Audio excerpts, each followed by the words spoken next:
Ayan, good morning mga ka-nature. Update ko kayo sa aking mga halaman. Itong alugbate na sinasabi ko sa inyo nga. Nasa puno laang ng niyog. Haba oh.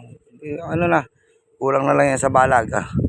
Yan, November 15, araw ng Merkules. Ngayon, So, yan, meron pa dito. Yung meron na dito. Kanina gulay kami pero hindi ako dito pumitas. Hindi lang nagagamasan pero yan okay na okay ang alugbate. Haba na nga oh. Kita mo, haba oh. Iba, ang ganda. Ganda na update ko naman kayo sa aking okra. Tapos may sumibol pa dito, papaya. Ayan timul lalaki. Hindi yan tanim.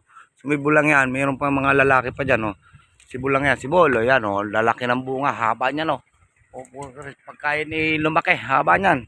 So ito naman yung aking okra. Yan, ang aking okra.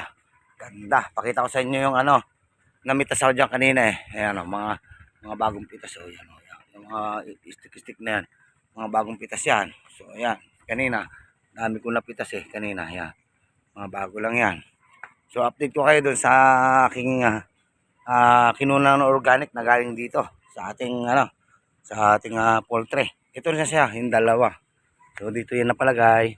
So ito damo, kung yan ay infected talaga, sumamamatayan. So buhay naman siya, buhay malapit.